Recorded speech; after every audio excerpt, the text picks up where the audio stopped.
സുചേട്ടാ നമസ്കാരം. നമസ്കാരം. ഇന്ത്യൻ പ്രധാനമന്ത്രി നരേന്ദ്രമോദി നമ്മുടെ വടക്ക് കിഴക്കൻ സംസ്ഥാനങ്ങളിലേക്ക് പോയിരിക്കുകയാണ്. രാഹുൽ ഗാന്ധി ഏറ്റവും കൂടുതൽ ചോദിക്കുന്നത് മോദി എന്തുകൊണ്ടാണ് മണിപ്പൂരിലേക്ക് പോകുന്നില്ല എന്നുള്ളതായിരുന്നു രാഹുൽ ഗാന്ധിയുടെ ചോദ്യം. പക്ഷെ ഇന്ന് അദ്ദേഹം പറഞ്ഞിരിക്കുന്ന ഒരു കാര്യം, മോദി എന്തിനാണ് മണിപ്പൂരിലേക്ക് പോയത് എന്നുള്ളതാണ്. വോട്ട് ചോരി പോലെയുള്ള വലിയ പ്രശ്നങ്ങൾ ഇവിടെ നടക്കുമ്പോൾ നിങ്ങളൊന്ന് നോക്കൂ, നരേന്ദ്രമോദി മണിപ്പൂരിൽ പോയിരിക്കുകയാണ്. എന്താണ് അദ്ദേഹം ഈ കാണിക്കുന്നത് എന്നാണ് രാഹുൽ ഗാന്ധി ചോദിച്ചത്. സത്യം പറഞ്ഞാൽ രാഹുൽ ഗാന്ധിക്ക് എന്താണ് പ്രശ്നം? ഇപ്പൊ മണിപ്പൂരിൽ ഒരു പ്രശ്നം നടക്കുന്നു. ആ പ്രശ്നം എന്ന് പറഞ്ഞാൽ വലിയ പ്രശ്നമാണ്. രണ്ട് വിഭാഗക്കാർ, ഗോത്ര സമൂഹം തമ്മിൽ ഫൈറ്റ് ചെയ്യുന്നു. അതിന്റെ ഇടയിൽ ഇന്ത്യൻ പ്രധാനമന്ത്രി നരേന്ദ്രമോദി ചെന്നിറങ്ങണമെന്ന് ഇയാൾ പറയുന്നു. ഇപ്പോൾ മണിപ്പൂരിൽ അവിടെ കൃത്യമായിട്ട് കേന്ദ്രം പ്രവർത്തിച്ചെല്ലാം ശാന്തമാക്കിയിട്ട് 8,500 കോടി രൂപയുടെ പദ്ധതിയായിട്ടാണ് നരേന്ദ്രമോദി മണിപ്പൂർ പോയിരിക്കുന്നത്. ഇത് ഡീപ് സ്റ്റേറ്റിന് ഒരു വലിയ തിരിച്ചടിയാണ്. കാരണം മണിപ്പൂരാണ് വടക്ക് കിഴക്കൻ സംസ്ഥാനത്തെ മുറിക്കാനായിട്ട് അവർ കണ്ടുവച്ചിരുന്ന ഒരു ആറ്റം ബോംബ് എന്ന് പറയുന്നത്. അത് ചീറ്റിപ്പോയി. അത് വളരെ ഗംഭീരമായിട്ട് നരേന്ദ്രമോദി എടുത്ത് കളയുകയും ചെയ്തു. മണിപ്പൂർ എന്ന് പറയുന്ന സംസ്ഥാനത്തെ ക്ലീൻ ആക്കി. മണിപ്പൂരിൽ 8,500 കോടി രൂപയുടെ പദ്ധതികൾ മോദി ഇന്ന് ഉദ്ഘാടനം ചെയ്തു. എന്നിട്ട് അദ്ദേഹം മണിപ്പൂരിലെ ജനങ്ങളോട് പറയുകയാണ്, ഞാൻ നിങ്ങളോടൊപ്പമാണ്, ഇന്ത്യ ഗവൺമെന്റ് നിങ്ങളോടൊപ്പമാണ്, സമാധാനത്തിന്റെ പാത എല്ലാവരും പിന്തുടരണം, വികസനത്തിൽ പങ്കാളികളാകണം. നമ്മുടെ യുദ്ധം എന്ന് പറയുന്നത് പരസ്പരമല്ല, നമ്മുടെ യുദ്ധം എന്ന് പറയുന്നത് വികസനത്തിന്റെ യുദ്ധമാണ്. ഒരു ക്ലാസ്സിലെ ടീച്ചർ കുട്ടികളെ ആദ്യം അടിക്കും, കുട്ടികളെ 2 അടി കൊടുത്തിട്ട് കാര്യങ്ങൾ പഠിപ്പിച്ച് ടീച്ചർ പറയും, മക്കളെ ഇത് നാളെ നിങ്ങൾക്ക് വളർന്ന് വലുതാകുമ്പോഴാണ് ഈ അടിയുടെ വില നിങ്ങൾക്ക് മനസ്സിലാകുന്നത്. നാളെ നിങ്ങളെ ടീച്ചറിനെ ഇന്ന് പ്രാവിയില്ലേ, അന്ന് ആ ടീച്ചർ ഉള്ളത് കൊണ്ടാണ് ഞാൻ പഠിച്ചെന്ന് ഒരു നല്ല നിലയിൽ എത്തിയത് എന്നൊക്കെ പറയും. എന്നതുപോലെയാണ് നരേന്ദ്രമോദി അവർക്ക് ക്ലാസ് എടുക്കുന്നത്. ഇനി വേറൊരു പ്രധാനപ്പെട്ട ഒരു കാര്യം, മിസോറാമിൽ അദ്ദേഹം പോയിട്ട് ആദ്യമായിട്ട് മിസോറാമില് ട്രെയിൻ വന്നു. കഴിഞ്ഞ ദിവസം ത്രിപുരയിൽ BJP സർക്കാർ അധികാരത്തിൽ കയറിയപ്പോൾ ട്രെയിൻ വന്ന സംഭവം ഞാൻ പറയും. ഇപ്പൊ മിസോറാം, അപ്പൊ ഇവിടെ ഒന്നും ഒരു വികസനവും ഇല്ലാതെ ഈ ജനങ്ങളെ ആദ്യം ഇന്ത്യ വിരുദ്ധരാക്കുക. കാരണം വികസനമൊന്നും ഇല്ലെങ്കിൽ ഈ രാജ്യത്ത് നമ്മൾ താമസിച്ചിട്ട് നമുക്കൊന്നും കിട്ടുന്നില്ലല്ലോ എന്ന് പറഞ്ഞ് അവർ ഇന്ത്യ വിരുദ്ധരാകും. സോണിയാഗാന്ധി, ഇറ്റലിയിൽ നിന്ന് വന്ന സോണിയാഗാന്ധി ഇന്ത്യ ഭരിക്കുന്ന കാലത്ത് ഏറ്റവും കൂടുതൽ ഇവാഞ്ചലൈസേഷൻ നടന്നത് ഈ വടക്ക് കിഴക്കൻ സംസ്ഥാനങ്ങളിലാണെന്നാണ് പറയുന്നത്. പക്ഷെ ബിജുചേട്ടൻ പറഞ്ഞതുപോലെ അവരുടെ ഗോത്രീയമായിട്ടുള്ള ഒരു സംസ്കൃതി അവർ കൈവിട്ടിട്ടില്ല, എത്രയൊക്കെ ഇനി ഇവാഞ്ചലൈസേഷൻ നടന്നാലും. അപ്പോൾ അങ്ങനെ ഈ വലിയൊരു ബോംബായി, ഇന്ത്യ കത്തിക്കാൻ ഒതുങ്ങുന്ന ഒരു ബോംബായി വടക്ക് കിഴക്കൻ സംസ്ഥാനത്തെ മാറ്റി. ഇത് ഒന്നാമത്തെ കാര്യം. കഴിഞ്ഞ ദിവസം മോഹൻ ഭാഗവത് ഒരു സ്പീച്ച് നടത്തിയിട്ടുണ്ട്. ഒരു പ്രധാനമന്ത്രി നരേന്ദ്രമോദിക്ക് അടക്കം കൊടുക്കുന്ന ഒരു നിർദ്ദേശം പോലെയാണ് എനിക്ക് ആ സ്പീച്ച് കേട്ടപ്പോൾ തോന്നിയത്. എന്ത് ഗംഭീരമായിരുന്നു എന്നറിയും, വളരെ ഗംഭീരമായിരുന്നു. ഈ ഇന്ത്യൻ ഡീപ് സ്റ്റേറ്റ് എന്ന് പറയുന്നത് പല ആൾക്കാരും പറയും അജിത് ഡോവലാണ്, അമിത്ഷായാണെന്നൊക്കെ പറയും. അങ്ങനെയൊന്നുമല്ല. ഇന്ത്യൻ ഡീപ് സ്റ്റേറ്റ് എന്ന് പറഞ്ഞാൽ ഞാൻ ഇപ്പോഴും വിശ്വസിക്കുന്നത് RSS ആണ്. RSS എന്ന് പറഞ്ഞൊരു സംഘടനയാണ് ഇന്ത്യയുടെ ഡീപ് സ്റ്റേറ്റ്. ഇവർ എപ്പോൾ പ്രവർത്തിക്കും, എന്ത് പ്രവർത്തിക്കും എന്നൊന്നും നമുക്ക് ഒന്ന് പ്രഡിക്റ്റ് ചെയ്യാൻ പോലും പറ്റില്ല. അദ്ദേഹം കഴിഞ്ഞ ദിവസം പറഞ്ഞിരിക്കുന്ന ഒരു കാര്യം, ആളുകൾ നമ്മളെ ഭയപ്പെടുന്നു എന്നാണ്. അമേരിക്കയെ ചൂണ്ടിയാണ് പറഞ്ഞത്, നമ്മളെ ഭയപ്പെടുന്നു. കാരണം നമ്മൾ വളർന്നു വന്നാൽ അവരുടെ ഗതി എന്താകുമെന്ന് അവർക്ക് കൃത്യമായിട്ട് അറിയാം എന്ന് മോഹൻ ഭാഗവത് പറഞ്ഞു. ഇപ്പൊ അവരുടെ ആറ്റിറ്റ്യൂഡ് എന്ന് പറഞ്ഞാൽ വളരെ സ്പിരിച്വൽ ആയിട്ടുള്ള ഒരു ടോക്ക് കൂടെയായിരുന്നു കേട്ടോ. ഇപ്പൊ അവരുടെ ആറ്റിറ്റ്യൂഡ് എന്ന് പറഞ്ഞു കഴിഞ്ഞാൽ എനിക്ക് എന്റേത് എന്നുള്ളതാണ്. പക്ഷെ നമ്മുടെ ആറ്റിറ്റ്യൂഡ് അങ്ങനെയല്ല. നമ്മുടെ ആറ്റിറ്റ്യൂഡ് നമുക്ക് നമ്മുടേത് എന്നുള്ളതാണ്. അതായത് നമ്മൾ 2 പേരുണ്ടെങ്കിൽ നമ്മൾ, 10 പേരുണ്ടെങ്കിൽ നമ്മൾ, അല്ലാതെ എനിക്കെന്നുള്ള ആറ്റിറ്റ്യൂഡ് ഇന്ത്യക്കില്ല. ആ ആറ്റിറ്റ്യൂഡ് അമേരിക്ക വച്ച് പുലർത്തുന്നിടത്തോളം കാലം അത് കേട്ടപ്പോൾ എനിക്ക് ചവിട്ടി കൂട്ടും എന്ന് അദ്ദേഹം പരോക്ഷമായിട്ട് പറഞ്ഞതുപോലെയാണ് തോന്നിയത്. ഒരു ഇന്ത്യയുടെ ഡീപ് സ്റ്റേറ്റ് ആയി നിന്ന് അദ്ദേഹം പ്രവർത്തിക്കുന്നത് പോലെയാണ് എനിക്ക് തോന്നിയത്. നരേന്ദ്രമോദി ഇന്ന് മണിപ്പൂരിൽ പോകുന്നതിന് മുമ്പാണ് അദ്ദേഹം ഈ ഒരു സ്പീച്ച് നടത്തിയിരിക്കുന്നത്. യഥാർത്ഥത്തിൽ ഇത് അമേരിക്കയ്ക്കും CIAയ്ക്കും ഇന്ത്യ അങ്ങ് മറിച്ചു കളയും എന്ന് പറയുന്ന ഒരു ഡീപ് സ്റ്റേറ്റിനുമുള്ള കൃത്യമായിട്ട് പ്ലാനിങ്ങോടുകൂടിയുള്ള ഒരു അടിയും അതിനുള്ള ഒരു പ്രതികരണവുമല്ലേ യഥാർത്ഥത്തിൽ ഇന്നലെ സർസംഘചാലകിന്റെ ആ ഒരു സ്പീച്ചും ഇന്ന് നരേന്ദ്രമോദിയുടെ മണിപ്പൂരിലേക്കുള്ള നല്ല ഗംഭീരമായിട്ടുള്ള ഒരു യാത്രയും? എന്ത് തോന്നുന്നു? നമ്മുടെ ഇന്ത്യ മഹാരാജ്യം വെട്ടിമുറിക്കാനായിട്ട് അനവധി ശ്രമങ്ങൾ നടന്നിട്ടുണ്ട്. പഞ്ചാബിനെ വിഭജിച്ചുകൊണ്ട് ഖാലിസ്ഥാൻ, അത് പഞ്ചാബ് സംസ്ഥാനം മാത്രമല്ല, അത് ഏതാണ്ട് ഹിമാചൽ പ്രദേശ് വരെ വരും, അത് ഉൾപ്പെടെയാണത് വരുന്നത്. അങ്ങനെയായിരുന്നു അതിൻ്റെ പ്ലാൻ നടന്നുകൊണ്ടിരുന്നത്. പിന്നെ ഇത് ആദ്യകാലങ്ങളിൽ ഈ തമിഴ്നാട് ഉൾപ്പെടെ വെട്ടിമുറിച്ചുകൊണ്ടൊരു ദ്രാവിഡ സ്ഥാൻ ഉണ്ടായിരുന്നു. പിന്നെ അണിയറയിൽ ഉണ്ടായിരുന്ന അനവധി സംസ്ഥാനങ്ങൾ കാശ്മീർ സ്വതന്ത്രമാക്കുക, അങ്ങനെ ഇന്ത്യയെ ഛിന്ന ഭിന്നമാക്കാനുള്ള പ്ലാനുകൾ ഇപ്പോൾ ആദ്യം ഒരുപാടുണ്ടായിരുന്നു. പക്ഷെ അതിനേക്കാളൊക്കെ അപകടകരമായിരുന്നു വടക്കിഴക്കൻ സംസ്ഥാനങ്ങൾ. നമുക്ക് പുറമെ അറിയുന്നില്ലായിരുന്നെങ്കിലും വടക്കിഴക്കൻ സംസ്ഥാനങ്ങൾ കാലങ്ങളായിട്ടല്ല ഒരു ദൈവരാജ്യം സൃഷ്ടിക്കുക. അതായത് മ്യാൻമാറിന്റെ കുറേ ഭാഗങ്ങൾ, ബംഗ്ലാദേശിന്റെ കുറേ ഭാഗങ്ങളൊക്കെ ചേർത്തിട്ട് ഈ മിസോറാമും ഒക്കെ അതിൽ വരും. അങ്ങനെ വന്നിട്ട് അവിടെ ഒരു സെപ്പറേഷൻ ഉണ്ടാക്കിക്കൊണ്ട് വരിക, അത് ചിലപ്പോൾ നടന്നേനെ. അതായത് ആ ഇടയ്ക്കാണ് നരേന്ദ്രമോദി അധികാരത്തിൽ വന്നില്ലായിരുന്നെങ്കിൽ അതിപ്പോൾ പുകഞ്ഞു പുകഞ്ഞു നിൽക്കുന്ന ഒരു പ്രദേശമായി മാറിയാണ്. അങ്ങനെ ഒരു പ്രദേശം പുകഞ്ഞു നിൽക്കുകയാണെങ്കിൽ ഈ ബലൂചിസ്ഥാൻ പോലൊന്നുമല്ല, അമേരിക്കയ്ക്ക് അടക്കം പെട്ടെന്ന് തന്നെ അതിനെ ഒരു രാജ്യമായിട്ട് പ്രഖ്യാപിക്കാനൊന്നും വലിയ പ്രയാസം ഉണ്ടാകില്ല. അവരും അവരോടൊപ്പം നിൽക്കുന്ന രാജ്യങ്ങൾക്കൊന്നും. പക്ഷെ അതിനെ തകിടം മറിച്ചുകൊണ്ടാണ് 2014 ശ്രീ നരേന്ദ്രമോദി വരുന്നു. പിന്നീട് ഈ നരേന്ദ്രമോദി എങ്ങനെയും താഴെ ഇറക്കുക, കാരണം അവരുടെ സ്വപ്നങ്ങൾക്ക് ഒരു തടസ്സമായിട്ട് നിൽക്കുന്നു. പിന്നെയും അവർ ട്രൈ ചെയ്തുകൊണ്ടിരുന്നു എങ്ങനെയാണെന്ന്. ഇവിടെ ശ്രദ്ധിച്ചാൽ മനസ്സിലാകും, ഈ മണിപ്പൂർ വിഷയം അടക്കം ഉണ്ടാകുന്ന സമയത്ത് ഇന്ത്യയിലെ ഒരു BJP നേതാവും അതിൽ പറഞ്ഞ് ടെൻഷൻ അടിച്ചില്ല. RSSകാർ സൈലന്റ് ആയിരുന്നു. ഒരാളും ഈവൻ ഈ രണ്ട് സംഘടനകളെയും നേതാക്കന്മാരെയൊക്കെ അടുത്തറിയാവുന്ന നമ്മളും വളരെ കൂളായിട്ടാണ് നിന്നത്. അനുഷ്ഠിതന് എനിക്ക് തോന്നുന്നു പലവട്ടം ചോദിച്ചിട്ടുണ്ട്, ഈ മണിപ്പൂർ എന്താകുമെന്ന്. ഞാൻ പറഞ്ഞത് ഒന്നും ആകില്ല, കാരണം എല്ലായിടത്തും തണുപ്പം മട്ടായിരുന്നു. നാഷണൽ എന്തുകൊണ്ടാണ് ഞാൻ നമ്മൾ അങ്ങനെ ചോദിക്കാനുള്ള പറഞ്ഞത്? ഒരു കാരണം എന്താ അറിയോ, മണിപ്പൂരില് വളരെ ഭംഗിയായിട്ട് പ്രൊപ്പഗാൻഡ വാർ അവർ ഇറക്കി. ചേട്ടനും എല്ലാവർക്കും ഓർമ്മ കാണും, മണിപ്പൂര് ഒരു സ്ത്രീയെ നഗ്നയാക്കി റോഡിൽ കൂടെ നടത്തി ഒരു കൂട്ടം ചെറുപ്പക്കാരാക്കുക. അത് കണ്ടപ്പോൾ എന്റെ മനസ്സിന് വരെ വല്ലാത്തൊരു അസ്വസ്ഥത തോന്നി. എനിക്ക് നരേന്ദ്രമോദിയുടെ ആ സമയത്ത് അമർഷം തോന്നി, എന്താണ് ഇവിടെ നടക്കുന്നത്. അന്ന് ഓർമ്മയുണ്ടോ, ഈ ഭാരതാംബയെ നഗ്നയാക്കി ഇന്ത്യൻ ഫ്ലാഗ് പിച്ച് ചീന്തിക്കൊണ്ട് ഇവര് സുഡാപ്പികൾ ഈ പ്രൊപ്പഗാൻഡ വാറിന് വേണ്ടിയിട്ട് അത് വളരെയധികം പ്രചരിപ്പിക്കപ്പെടുകയും ചെയ്തു. അപ്പോൾ സ്വാഭാവികമായിട്ട് അത് കാണുമ്പം നമുക്കൊരു മനസ്സിനൊരു വിഷമം തോന്നൂല. അപ്പൊ ആ വിഷമത്തിൽ നിന്നാണ് ഞാൻ നിരന്തരം വിളിച്ച് ചോദിച്ചോണ്ടിരുന്നത്, എന്താണ് മോദി ചെയ്യുന്നത് എന്നുള്ളത്. അല്ല, അതിപ്പോ അത് കണ്ടപ്പോൾ വിഷമം തോന്നില്ല. ഇനി അതിന് മുമ്പ് നടന്നൊരു സംഭവം ഞാൻ പറഞ്ഞത്. അവിടെ 9 സ്ത്രീകൾ നഗ്നരായിട്ട് നിന്ന് നമ്മുടെ മിലിറ്ററി ക്യാമ്പിന് മുമ്പിൽ ഒരു പ്രതിഷേധം സംഘടിപ്പിച്ചു, പൂർണ്ണ നഗ്നരായിട്ട്. ഇപ്പോഴും നമ്മൾ ഗൂഗിൾ സെർച്ച് ചെയ്യാൻ ഫോട്ടോ കിട്ടും. ആ ചെയ്ത ഒരു ടീമുണ്ട് അവിടെ. യുറോം ശർമിള എന്ന് പറയുന്ന ഒരു യുവതി ഈ പട്ടാളക്കാരുടെ പീഡനങ്ങളുടെ ഇത് ആരോപിച്ചുകൊണ്ട് നിരന്തര ഉപവാസത്തിലായിരുന്നു. നരേന്ദ്രമോദി കയറിയതിനു ശേഷം പതുക്കെ പൊടിയും തട്ടി പതുക്കെ പൊടിയും തട്ടിപ്പൊട്ടി അപ്പോഴും ട്യൂബ് ഫിറ്റ് ചെയ്തിട്ടാണ് അവർ സഞ്ചരിക്കുന്നതൊക്കെ. അപ്പൊ എന്തുകൊണ്ടാണ് ഈ RSSന്റെ മുതിർന്ന നേതാക്കന്മാർക്കും BJPക്കാർക്കും യാതൊരു ടെൻഷനും മണിപ്പൂരിനെ കുറിച്ചില്ലായിരുന്നു, നാഷണൽ ഇതിൽ? കാരണം മണിപ്പൂരിനെ കുറിച്ച് അറിയാവുന്നതും അവിടെ ഈ സംഘപരിവാർ പ്രവർത്തനങ്ങളെ കുറിച്ച് ഏകദേശ ധാരണയുള്ള, കാരണം നമ്മുടെ മലയാളി പ്രചാരകനാണ് ഈ അസമിലും സിക്കിമിലും ഒക്കെ ചാർജ് ഉണ്ടായിരുന്നത്. ഞാൻ അദ്ദേഹത്തെ ഒരു ചടങ്ങിൽ വെച്ച് കണ്ടിരുന്നു ഒരു 2 വർഷം മുമ്പ്. അപ്പോൾ അവിടെ ഒന്നും അവർക്ക് ടെൻഷൻ ഇല്ലാത്തൊരു പ്രധാനപ്പെട്ട കാര്യം എന്ന് വെച്ച് കഴിഞ്ഞാൽ, അവിടെ എന്തായിരുന്നു യഥാർത്ഥ പ്രശ്നം? അവിടെ ജാതീയ പ്രശ്നവും മതപരമായ പ്രശ്നമായിരുന്നു. അവർക്ക് ധനുഷ് നേരത്തെ സൂചിപ്പിച്ചിട്ടുണ്ടെങ്കിൽ വികസനമില്ലായിരുന്നു, റോഡില്ല, വെള്ളമില്ല, ലൈറ്റ് ഇല്ല. എന്തുകൊണ്ടാണ് ഇത് കോൺഗ്രസ് സർക്കാർ ഇട്ടുകൊടുക്കാന്ന് ചോദിച്ചാൽ അവർ പറയുന്നത്, ഇതിങ്ങനെ നല്ല റോഡ് വന്നാൽ ചൈനയ്ക്ക് എളുപ്പമാണ് കയറാൻ, ലൈറ്റ് കണ്ടു കഴിഞ്ഞാൽ ചൈനയുടെ വിമാനങ്ങൾക്ക് വന്ന് ബോംബിടാൻ എളുപ്പമാണ് എന്നൊക്കെ പറഞ്ഞുകൊണ്ട് വികസനം തടഞ്ഞിരുന്നു. ഇവിടെ മോദി സർക്കാർ ആദ്യം ചെയ്തത്, ആദ്യമായിട്ട് വടക്കിഴക്കൻ സംസ്ഥാനങ്ങളിൽ ട്രെയിൻ വന്നത് മണിപ്പൂരാണ്. അതായത് എനിക്ക് തോന്നുന്നു 2ാം മോദി സർക്കാരിന്റെ കാലത്താണ് മണിപ്പൂരിൽ ട്രെയിൻ വരുന്നത്. ഇപ്പോഴിതാ മിസോറാമിൽ എത്തിയിരിക്കുന്നു. അങ്ങനെ ഉള്ളിടത്തേക്ക് എത്തുന്നു. അപ്പൊ ഇവർ ആദ്യം ചെയ്ത പണി എന്ന് വെച്ചാൽ വികസനം എത്തിക്കുക. അതിന് വേണ്ടത് പാതകളാണ്. വികസനം എപ്പോഴും വീതികളിലൂടെയാണല്ലോ വികസനം എത്തുന്നത്, പാതകളിലൂടെയാണ് എത്തുന്നത്. അപ്പോൾ ആദ്യം തന്നെ അവര് ഗ്രാമാന്തരങ്ങളിൽ റോഡുകൾ നല്ല രീതിയിൽ പണിതുയർത്തി.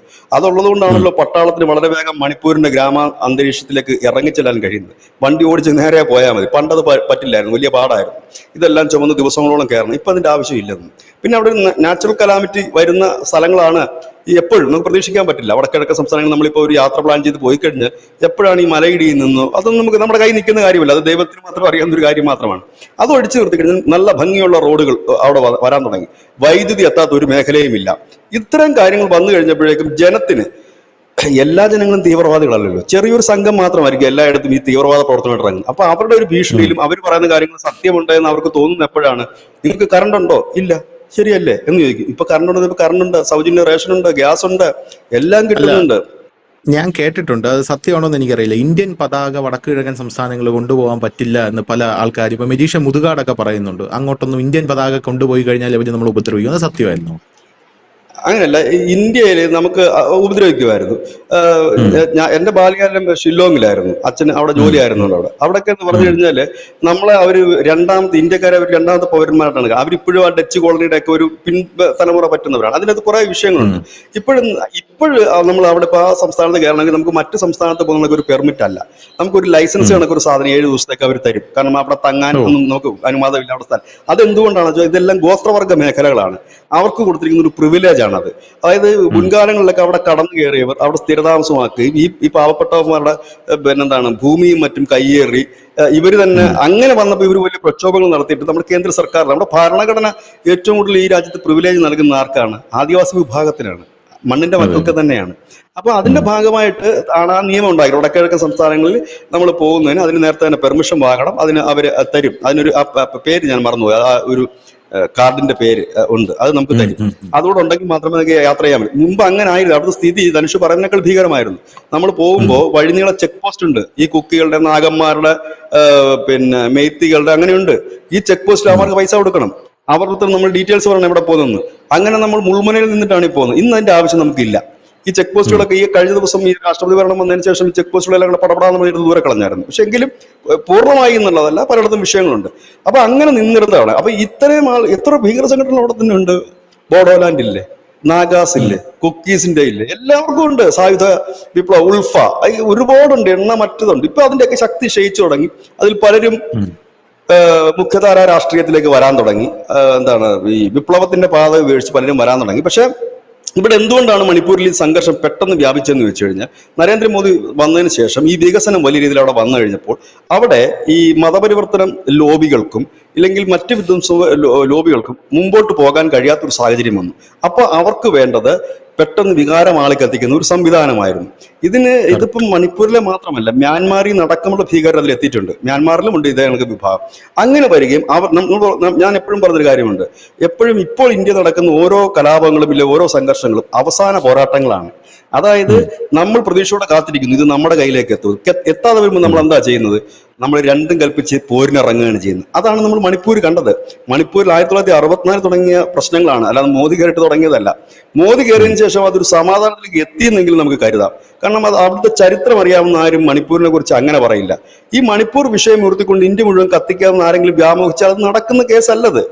കാരണം മണിപ്പൂരിനെ കുറിച്ച് ഇവിടുത്തെ കൊച്ചു കുട്ടികൾക്ക് പോലും അറിയാം. എഴുത്തും വായനയും അറിഞ്ഞ് പത്രം വായിക്കുന്ന ഒരാൾക്ക് അറിയാവുന്ന ഒരു കാര്യമാണ്. അവരുടെ മുമ്പിലേക്ക് ഒരു കള്ളത്തരം കൊണ്ടിട്ട് അവിടെ ക്രിസ്ത്യാനികളെ കൊന്നൊടുക്കുകയാണെന്ന് പറഞ്ഞാൽ അത് വിശ്വസിക്കാൻ ആരുമില്ല. എന്താണ് മെയ്ത്തി എന്നും എന്താണ് കുക്കികളെന്നും കൃത്യമായി തന്നെ അറിയാം. അവർ ഈ ഡ്രസ്സ് മാത്രമേ അവിടെ മാറിയിട്ടുള്ളൂ. ക്രിസ്ത്യാനി എന്ന് പറഞ്ഞാൽ അവരുടെ ഉടുപ്പ് മാത്രമേ മാറിയിട്ടുള്ളൂ. അവരുടെ ഒരു ആചാര വർക്ക് ഇതുവരെ മാറ്റാൻ പറ്റിയിട്ടില്ല.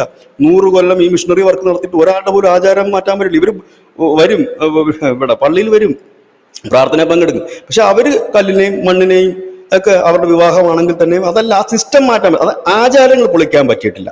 പുറമെ തൊലിപ്പുറത്തുള്ള ഒരു മാറ്റം മാത്രമാണ് ഉണ്ടായിരിക്കുന്നത്. പക്ഷെ ഇപ്പൊ അതിനുള്ള സ്കോപ്പ് കൂടെ അവിടെ കുറഞ്ഞു തുടങ്ങിയിരിക്കുന്നു. കാരണം ഉം. എന്താണെന്ന് വെച്ച് കഴിഞ്ഞാല് ഈ മുമ്പ് അവരുടെ ഒരു പോവർട്ടിയും മറ്റുള്ളതും ചൂഷണം ചെയ്തിട്ടാണ് വന്നതെങ്കിൽ ഇന്നിപ്പോ അതില്ല. എന്തുകൊണ്ട് പോവർട്ടിയിലേക്ക് പോയി എന്ന് ചോദിച്ചാൽ അത് മോദി അല്ല കൊണ്ടുവന്നത്. ഇന്ത്യ ഭരിച്ച കാലങ്ങളായിട്ട് ഭരിച്ചവരാണ് അവരെ ആ നിലയിലേക്ക് ആക്കിയത്. അവിടെയാണ് ഇത് നമ്മളുടെ ഒരു വലിയ ഹബ്ബാണെന്ന് പരസ്യമായി പ്രഖ്യാപിച്ചത് ശ്രീ അമിത്ഷായാണ്. അദ്ദേഹം അവിടെ റബ്ബർ പ്ലാന്റേഷൻ ഉൾപ്പെടെ ആസാമിൽ നടപ്പാക്കിക്കൊണ്ട് ഇനി നമ്മളുടെ ഈ രാജ്യത്തിന്റെ ഖനിയാണ് വടക്കിഴക്ക് സംസ്ഥാനങ്ങൾ. കാരണം അവർക്ക് എന്തായിരുന്നു അവരുടെ പ്രശ്നം? അവർക്ക് അനവധി കാര്യങ്ങളുണ്ടായിരുന്നു, ഒരുപാട് ഖനികളുണ്ട് അവിടെ. മെറ്റൽസ് അടക്കമുള്ളവ മിസോറാമിൽ അടക്കമുള്ളവയുണ്ട്. എന്തായിരുന്നു അവരുടെ പ്രശ്നം എന്ന് വെച്ച് കഴിഞ്ഞാൽ അവർക്കിതെല്ലാം എത്തിക്കാനായിട്ടൊരു വഴിയില്ലായിരുന്നു, നല്ല റോഡില്ലായിരുന്നു. അവര് മിക്കവാറുമൊക്കെ അവരുടെ സാധനങ്ങൾ മഹാരാഷ്ട്രയിൽ കൊണ്ടുവന്നിട്ട് പലയിടത്തേക്ക് കയറ്റി വിടുമ്പോൾ അവർക്കുണ്ടാകുന്ന ഒരു വലിയ ചിലവുണ്ട്. ഇന്നതിന്റെ ആവശ്യമില്ല. ഇപ്പൊ നമ്മൾ സിക്വേ എന്ന് പറയുന്ന ഈ വടക്കിഴക്കൻ സംസ്ഥാനത്തോട് ചേർന്ന് കിടക്കുന്ന മ്യാൻമാറിൽ നമ്മളൊരു തുറമുഖത്തിന്റെ പണി തീർന്നു. ലാസ്റ്റ് ടൈം ഉം. ആയപ്പം അവസാനം മിനുക്കുമണി നടന്നുകൊണ്ടിരിക്കുക. സിഡ്വേ വന്നു കഴിഞ്ഞാൽ ഇവരുടെ ഉൽപ്പന്നം നേരെ അങ്ങോട്ടേക്ക് ഇറക്കി വെച്ച് കഴിഞ്ഞാൽ ഇവർക്ക് ബംഗാൾ ഉൾക്കടൽ വഴി ഈ ലോകത്തിന്റെ എല്ലാ ഭാഗത്തും കച്ചവടം ചെയ്യാം. അപ്പൊ എന്ത് പറ്റും? സ്വാഭാവികമായി ഇന്റർനാഷണൽ കമ്പനീസ് അവിടെ വരും. ഉം. അങ്ങനെ അനവധി ഇപ്പൊ തന്നെ വന്നു തുടങ്ങിയിട്ടുണ്ട് അനവധി.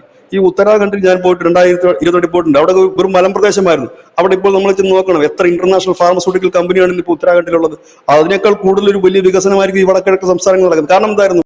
മുൻപ് ഈ ഉണ്ടാക്കി വെക്കുന്ന സ്ഥാപനങ്ങൾ ഇല്ലെങ്കിൽ ഈ സ്ഥാപനങ്ങൾക്ക് വിറ്റഴിക്കാൻ വഴിയില്ലായിരുന്നു. കാരണം ഗതാഗതമാണല്ലോ ഒരു മെയിൻ സംഭവം. ആ ഗതാഗത ഉം. സംവിധാനമില്ലായിരുന്നു.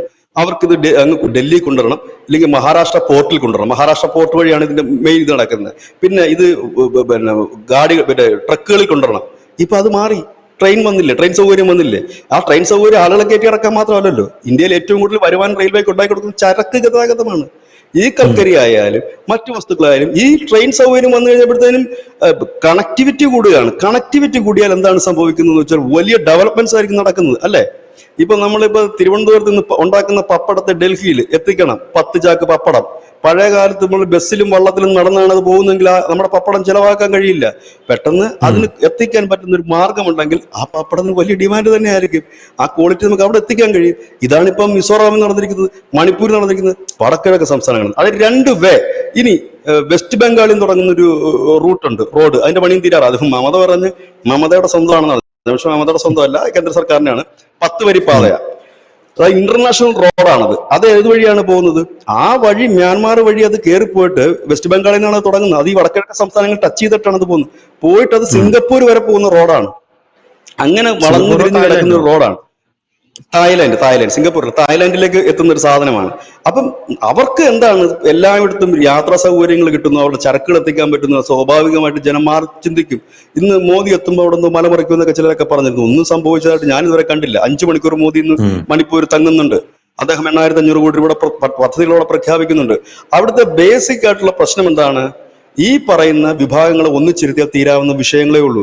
അവിടെ ഈ പറയുന്നുണ്ട് ചില കോക്കസുകളെ തകർക്കുക എന്നുള്ളതായിരുന്നു. ഇപ്പൊ എന്ത്, അവിടെ ആർക്കും അനങ്ങണ്ടേ? ഒരു കുക്കിക്കും അനങ്ങണ്ട, ഒരു മെയ്ത്തിക്കും അനങ്ങണ്ട, ഒരാൾക്കും ഇപ്പൊ അനങ്ങണ്ട. അപ്പം നാഗന്മാര്. വികസനം എത്തിച്ചു കഴിയുമ്പോൾ അവിടെ നാഗന്മാര് ഇത് കഴിഞ്ഞ ഉടനെ നാഗന്മാരാണെന്നാ പറഞ്ഞുകൊണ്ടിരുന്നത്. കാരണം അവരിങ്ങനെ ഉം. പ്രശ്നമുണ്ട്, നാഗന്മാരും കുക്കികളും തമ്മിൽ അടിയാ. പക്ഷെ ഈ സംഭവത്തിൽ മെയ്ത്തികളെ അടിക്കാൻ വേണ്ടി കുക്കികൾക്ക് നാഗന്മാർ സഹായിച്ചു. അതാ ഞാൻ പറഞ്ഞു, ഇവർ അങ്ങോട്ടും ഇങ്ങോട്ടും അടിക്കുന്ന ടീമുകളാണ്. ഇപ്പൊ എന്താ സംഭവിച്ചത്? വികസനം എത്തിക്കഴിഞ്ഞാൽ പ്രശ്നങ്ങൾ ഏത് രാജ്യത്തിന്റെയും തീരും. കൃത്യമായിട്ട് എല്ലായിടത്തും എത്തിക്കഴിഞ്ഞാൽ വടക്കിഴക്ക് സംസ്ഥാനങ്ങളിൽ വെളിച്ചം വന്നു, വെട്ടം വന്നു, വെള്ളം വന്നു, വഴി വന്നു. ഇത്രയും വന്നു കഴിഞ്ഞപ്പോഴത്തേനും അവിടുത്തെ വലിയ വിഷയങ്ങൾ തീർന്നു. കുറഞ്ഞ പക്ഷം ഇന്ത്യൻ പട്ടാളത്തിന് എളുപ്പത്തിൽ എല്ലായിടും ചെന്നെത്താനെങ്കിലും പറ്റും. പണ്ടത് ഉം. പറ്റില്ല. ഇനി ഒരു ഉദാഹരണം കൂടെ പറഞ്ഞ് നമുക്കിത് അവസാനിപ്പിക്കാം. അരുണാചൽ പ്രദേശിലെ അതിർത്തിയിലേക്ക് മുമ്പ്, ഈ അടുത്ത കാലം വരെ 3 വർഷം മുമ്പ് വരെ നമ്മുടെ ഇന്ത്യൻ പട്ടാളം എങ്ങനെയായിരുന്നു പോയിക്കൊണ്ടിരുന്നത്? നമ്മുടെ ജവാന്മാർ ഇറങ്ങിയിട്ട് അവരുടെ ഈ ബാഗ് വലിയ ഹെവി വെയിറ്റ് ബാഗാണ്. കാരണം അവരുടെ ഈ ഉപകരണങ്ങളും എല്ലാം കൂടെ അതിന് കിലോ കണക്കിന് വരും. ഇത് ചുമന്ന് 9 കിലോ, 9 ദിവസമോ 9 മണി, ഇത്രയാണോ ഉം. ദിവസങ്ങൾ നടന്നിട്ടാണ് ഈ അതിർത്തിയിൽ എത്തിക്കൊണ്ടിരുന്നത്. ഇന്നിപ്പോ എയർ സ്ട്രിപ്പുകൾ വന്നില്ലേ? വടക്കിഴക്ക് സംസ്ഥാനങ്ങളിൽ എത്ര എയർ സ്ട്രിപ്പാണ്! ഈ വന്നിരിക്കുന്ന ഹൈവേയുടെ ഇടയ്ക്കൊക്കെ എയർ സ്ട്രിപ്പുകളാണ്. എത്ര എണ്ണം വന്നു കഴിഞ്ഞിരിക്കുന്നു. അപ്പൊ ഇത്രയേ ഉള്ളൂ. വികസനം വന്നാൽ വഴിമുടക്കുകൾക്ക് പിന്നെ മുൻപോട്ട് പോകാൻ കഴിയില്ല. അതാണ് മണിപ്പൂർ. ഉം. ഇനി മണിപ്പൂർ എന്നൊരു വിഷയം അവിടെ വരുന്നില്ല. പിന്നെ സ്വാഭാവികമായിട്ട് എല്ലായിടവും കുത്തിക്കലക്കും കലാപങ്ങളൊക്കെ ഉണ്ടാകുന്നു. യു പിയിൽ എന്താ ഇടക്കിടക്കില്ലേ, ചുമ്മാ പോകുന്ന ഗണപതി വിഗ്രഹത്തിനടുത്ത് എറിയുക, ഇല്ലെങ്കിൽ അത് ചെയ്യുക, ഇത് അയ്യോ, ചെയ്യുക, അത് അത്രയും പറഞ്ഞപ്പോഴാ മാത്രമായിട്ട് ഈ കരുതിയാൽ മതി. ഗണപതി വിഗ്രഹത്തെ ഇന്നലെ കർണാടകയിൽ നടന്ന ആ സംഭവം കണ്ടോ? ഈ കർണാടകത്തിൽ അതിന്റെ ഇടയിൽ ഒരു ട്രക്ക് ആ ദൃശ്യം കണ്ട് ഞാൻ ഞെട്ടിപ്പോയി. ഒരു ട്രക്ക് ഇങ്ങ് ഇടിച്ചു കയറ്റുകയാണ്. ഇത് ഇപ്പൊ തീവ്രവാദ ആക്രമണമാണോ എന്നുള്ള അന്വേഷണം നടക്കുക കേട്ടോ. അത് കേരളത്തിൽ ഒരു മാധ്യമങ്ങൾ റിപ്പോർട്ട് ചെയ്ത് ഞാൻ കണ്ടിട്ടില്ല. അത് ഒരു ഗണപതി നിമജ്ജന ഘോഷയാത്രയിൽ ഒരു ട്രക്ക് ഇടിച്ചങ്ങ് കയറ്റുകയാണ്. ഒരാളെ ഇടിച്ച് ഒരു സമ്പൂർണ്ണമായിട്ട് തകർത്ത് തരിപ്പണമാക്കി. ഇപ്പൊ നമ്മൾ ഈ കാണുന്ന വിഷ്വൽസ് ഒക്കെ ഭയങ്കര ഭയങ്കര ബ്രൂട്ടലാണ്. അത് അതെ, കണ്ടപ്പോൾ മനസ്സിന് വല്ലാതെ അസ്വസ്ഥത തോന്നി. ഞാൻ ആ വിഷ്വൽ കണ്ടത് ഭയങ്കര സ്പീഡിലാണ് അത് വരുന്നത്. കാരണം അതെ അതെ അങ്ങനെ അതെ. ഒരു പരിപാടി നടക്കുന്നത് വണ്ടി ഒരു മിനിമം വേഗത വരണ്ട. പക്ഷെ ഇത് 1 മാസം മുമ്പ് ഇവിടെ നടന്നിരുന്നു പഞ്ചാബിൽ ഒരു കാർ. അത് പിന്നെ വെള്ളം അടിച്ചൊരു ചെറുക്കനായിരുന്നു. കാർ ഓടിച്ച് ഉം. കയറ്റിയിട്ട് ഒരു ഘോഷയാത്രക്കിടയിൽ കയറ്റി 3 പേരെ കൊലപ്പെടുത്തി.